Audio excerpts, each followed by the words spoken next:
All right, as we begin this course, I think it's really important I take some time to talk about my AI policy because I allow it. I have just posted in an announcement the very specifics of the policy, but what I want to do on this video is give you some examples of how I'd like you to use AI, or how, if you're going to use AI, some of the things you want to do. Again, AI is not required, you don't have to do it, but if you're going to do it, these are the ways that I want you to do it. Again, you're going to want to read the announcement I just posted to make sure that you fully understand it. If there's any questions, let me know. But for my first example, I'm going to talk about our first assignment, right? Example one, using AI to understand a reading and develop original thoughts. When I look at AI, or really when I look at the learning process, when I look at assessment, I believe the purpose of all of it is for you to learn. Meaning these skills, these ideas, this knowledge is only as important as your ability in 2-3 years or whatever it is down the line, a year from now, in student teaching when you become a teacher, to apply it. So studying for a paper all night and writing down a bunch of stuff that you can't remember is not going to be really effective. But knowing how to use AI and going through processes that is going to enhance your ability to critically think and decide what you want to do as a teacher is very important, right? So let's start with the first one, scenario. This is your first week's assignment. A student is completing their first assignment, which requires a reading of Allen's article on the validity of grades and formulating their own thoughts on the thoughts on the topic. And the student struggles with understanding parts of the reading and forming an argument, right? Like, this is the classic example is I've read the book, I've read the chapter, and I don't quite get it. And that's okay, right? Because in a normal world, if I don't quite get something, you can ask a teacher, you can ask a friend. When you're a teacher and you don't quite understand something, you're more than happy, you're more than willing, and actually it's recommended to collaborate with others. Well, what we're going to do is we're going to collaborate with AI to increase our understanding. Now, when we get to next week, which is chapter 2, which is going to be about Bloom's taxonomy, right, and scaffolding students, you're going to see on the left-hand side right here where it says Bloom's level. You're going to go through knowledge, comprehension, application, analysis, synthesis, and evaluation. This is using Grinello's framework, right? Like if you have me for class, you know I go knowledge, understanding, and I put analysis before application, and then evaluation instead of synthesis, but this works just as well. So here's an example.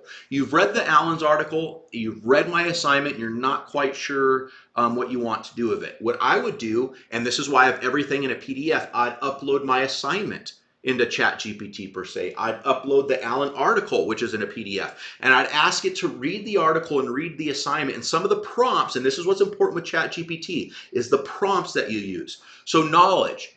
Please summarize Allen's main argument in 3 different ways, whether it's a sentence, a paragraph, a list of key points, right? Notice that for all of these, I have a minimum of 3. Because you're not asking it for an answer to put in, you're asking for a couple different answers so that you can learn it and get an idea of which ones you like, right? So the minimum is 3, you can go above this. Now for comprehension, can you give me 3 different examples of why Allen believes grading practices are often invalid?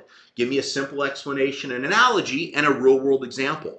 I want us to get used to this as well, because what you want to do sometimes, and this is when we work with students, is they may not understand something, and some students may just need that simple explanation.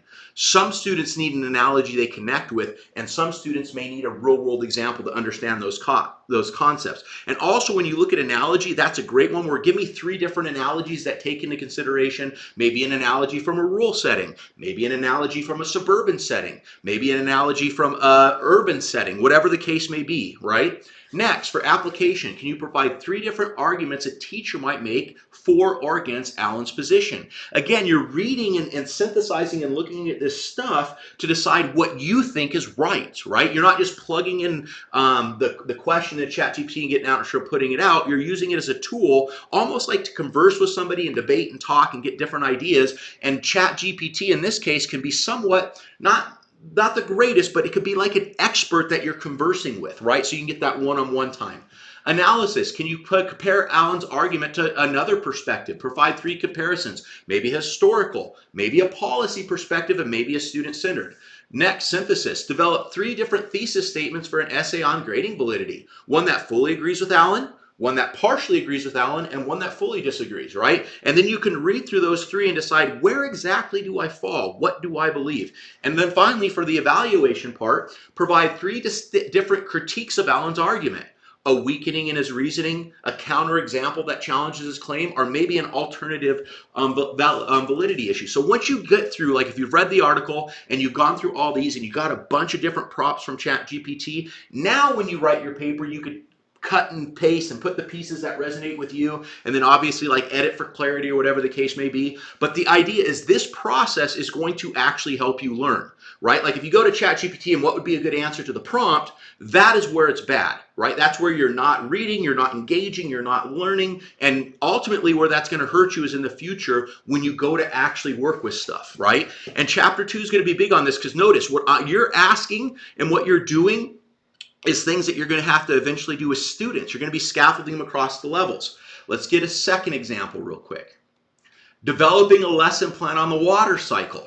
A student teacher is designing a 5th grade lesson plan, right? Here you can ask, and I'm not going to go through all of these prompts at each level that you're going to want to do when you get the lesson plans. You're going to see 3 different lesson plans. You're going to get one, like for the analysis, what are 3 common misconceptions about the water cycle and how would I address each one in a class, right? These are things that you can start doing. The more specific you get is better. For example, what are 3 common misconceptions about the water cycle that a 5th grader might have or a 2nd grader might have, and how would I address this in class? Right? Next example is creating a formative assessment for high school history. Same thing, it goes through all of this information. You can read through these, compare economic, political, and social causes of the American Revolution by providing 3 different perspectives: a patriot's view, a loyalist view, and a neutral observer's view, right? You could ask for a critical view, etc., all the way down, okay? Number 4, this is the last one, but it's not the least. There are more. Practicing student-like responses for differentiating question. A student teacher wants to improve their questioning technique and differentiating by practicing how to respond to students at different levels of understanding. This is going to be big next week in chapter 2, right? For example, using AI as a student to stimulate class dialogue. So for knowledge, pretend you're a 7th grade student and answer what is photosynthesis. You can get sort of answers that they'll give. Generate 3 different student explanations why plant needs sunlight, right? I want to guide students towards understanding. Provide 3 different follow-up questions I can ask for each of these. Notice that in this context, the AI is acting like a student and you're learning how to scaffold them and how to ask questions to get them more effectively, right? I know this video is a little bit longer. I like to keep them around 5 minutes, and this is going to hit about 8. But if there are any questions about AI, let me know. I love AI. I think it's going to be a very powerful tool if used effectively. However, what I will say is this: I think the people that learn how to use AI effectively to increase learning and to enhance the learning experience for students are going to just find a lot of success. The students that use AI as a shortcut or a cheat, or they just put in an answer so they can avoid learning and move forward, when they get in the classroom, they're not going to have the skills, the disposition, the knowledge to be successful, and that's ultimately when it's really going to hurt them. That first year where they hate teaching and they don't know what to do. So I strongly encourage you to use AI right, take time, explore it, and then ask me any questions as you go along. With that said, have a great day, and I look forward to all your answers and questions on our assignment that's due Sunday.